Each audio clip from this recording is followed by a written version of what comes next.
Morning, Harriet.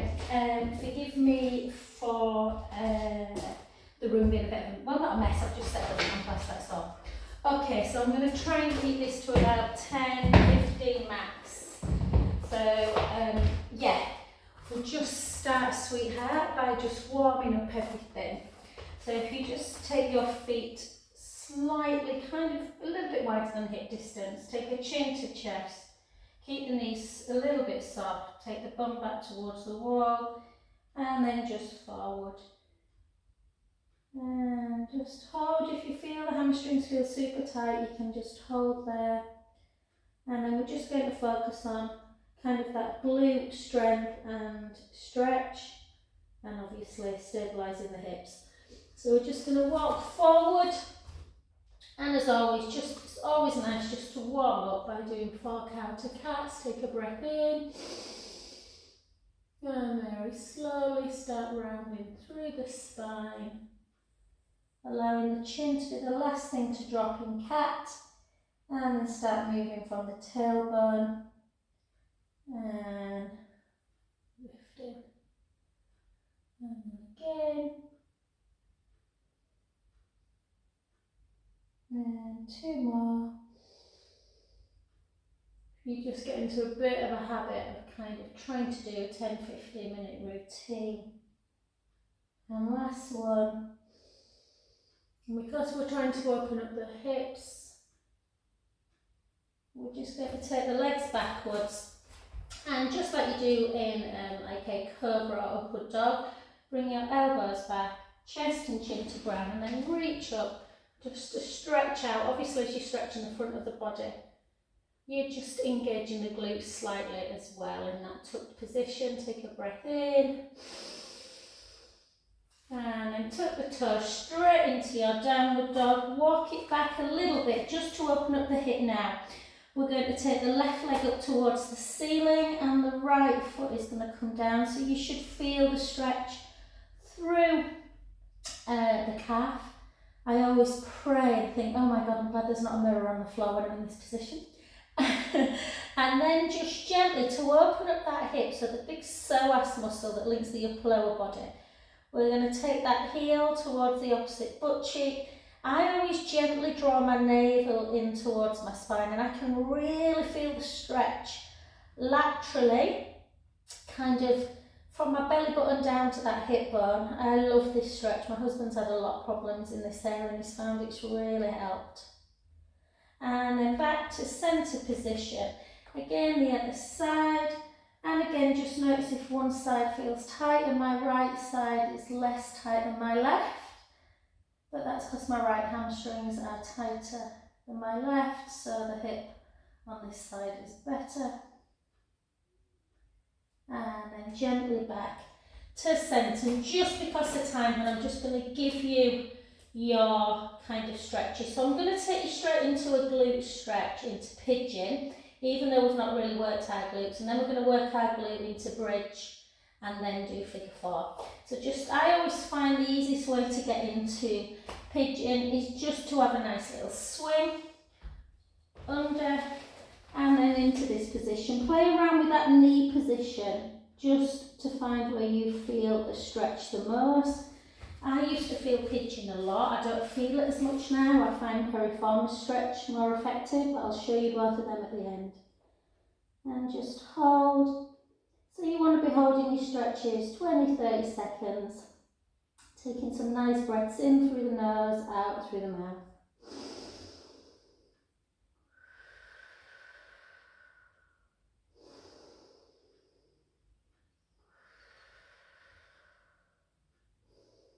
And I'll try not to get carried away. And then just bring that heel then in towards the bum. So I did quite a lot of legs yesterday, so this is a really deep stretch through the quads, but it's obviously opening up the hip a little bit on this left side. Really should probably start doing some abduction work in side leg as well, but there's loads of my videos that go through that, Harriet. And then the other side, and then just gently come back out of it. If you feel like you need to do a little counter cat, you can.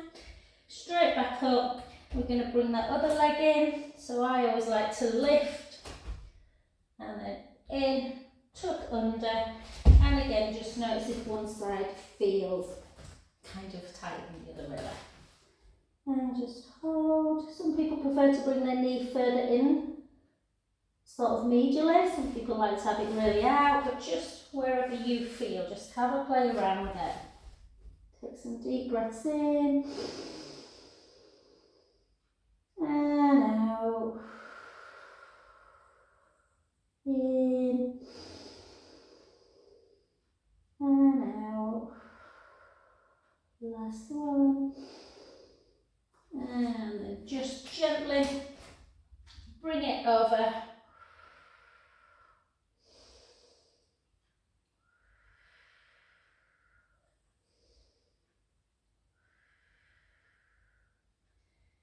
And we'll come straight onto our back. I'm just mindful that I don't want to make it too, I get carried away.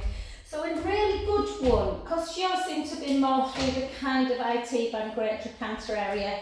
Butterfly will do more the inner thigh. So if you just take your feet either side of the roller, I love this stretch. It's pretty mild, but if you start with one side, internally rotate that right foot, that right hip, allow the knee to follow. Try not to lead with the knee. And you're just taking that knee as far, keeping this leg still, taking that knee as far to the floor as you can. So you'll notice my knee's down on this side because this hip mobility is really good on the right, less so on the left.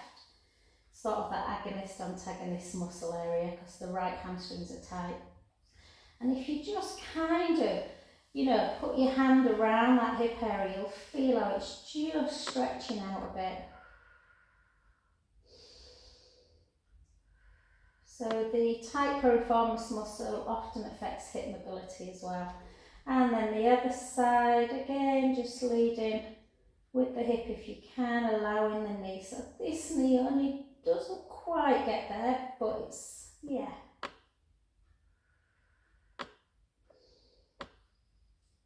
I love this. I hope you can see me all right. I think you can. And then back to centre position. And then we're going to do some bridges, so I just want you to do 2 mobility bridges first. So the trick with bridge is that you have this lovely length through the collarbones, particularly with your job. You want to really have this length so you it's not affecting your breath. Nice length through the pecs. And then your feet are hip distance apart. My neck's not great at the minute, Harriet, but you really want to be seen directly above you. And then you're just going to do that little pelvic imprint. So imagine a tray of drinks, you're just going to gently roll the lower back into the mat and then slowly peel the spine away, bone by bone, and really pushing into the feet, particularly the middle of the foot to activate the pelvic floor, keeping the knees in line, not coming out to the side. Take a breath in and slowly lower. You hear my tummy? Good. And obviously, ideally, you want to be doing like 5 to 6, but we're just going to come up on our second one. Make sure the shoulder blades are down on the mat. Nice level here. And then we're just going to lift one leg up into tabletop position. To strengthen the hamstrings as well, you can kind of come down a few vertebrae and then push back up.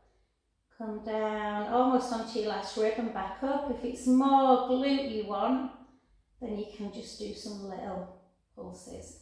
Down, push back up. Down, push back up. Down, push back up.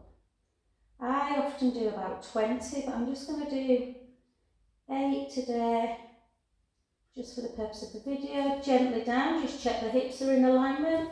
Come to the other side, again, gently down, push back up. Gently down, push back up. So you're not coming all the way down, up.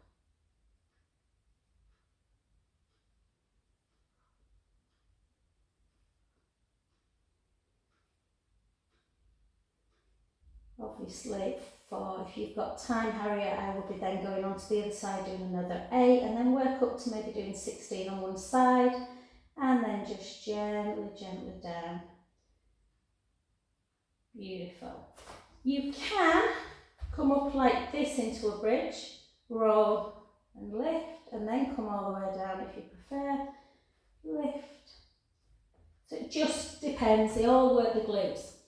I'm just going to give you one more just to show you hip extension, hip abduction. So I think you probably know this anyway. So side leg is usually taught hip stacked, knee stacked, ankle stacked, that big gap between the bottom waist. But just so you're not fighting with your pelvis, it's more about strengthening this side. So bend that bottom knee, lengthen the bottom hand away from the top foot, lift, and you are lifting into abduction and then back to strengthen the side. So you'll have done this on reformer loads of times, I would have thought.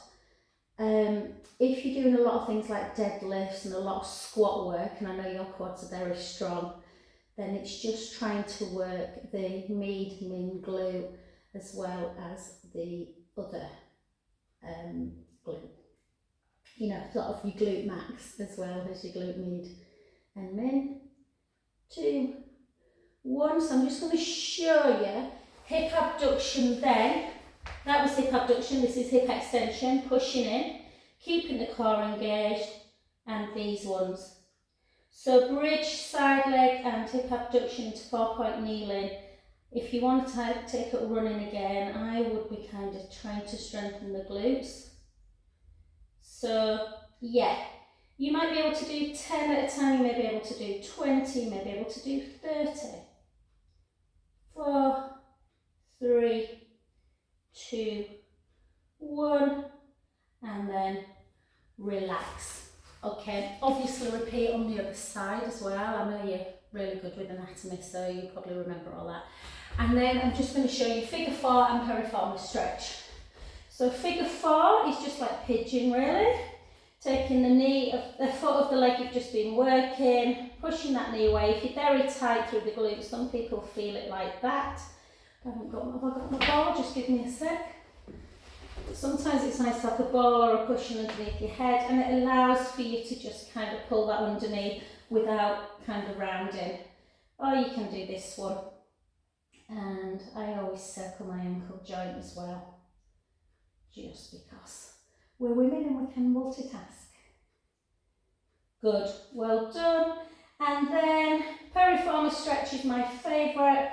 You kind of feel like you're lifting up into a chest lift. Use the opposite hand to pull. So the visualisation is inner knee towards the opposite shoulder. You can use that hand to push, the same hand to push on the outer knee. If this is really tight, Harriet, then this may be part of the issue with the hip. So, and then move that hand, the opposite hand away onto the lower outer thigh, and then come over into a supine spine.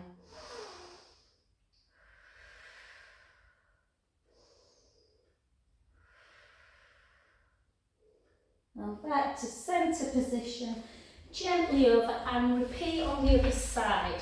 So I'll just show you quickly again. So you're bending the bottom knee, keeping that waist lifted, hips nice and level, and you're lifting.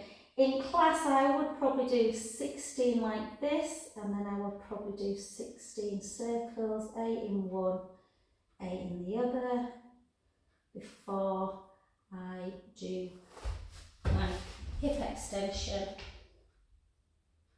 And then your glute stretches, figure 4 and piriformis.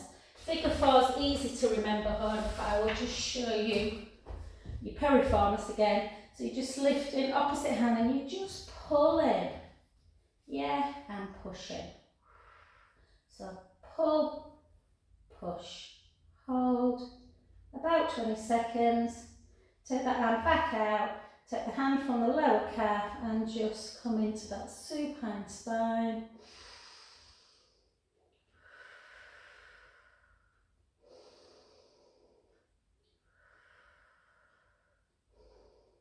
And beautiful, and that's it, lovely. Obviously don't get up as quick as I'm getting up, I've got a class in 5 minutes. But yeah, hope that helps. Let me know if you need any more. Bye.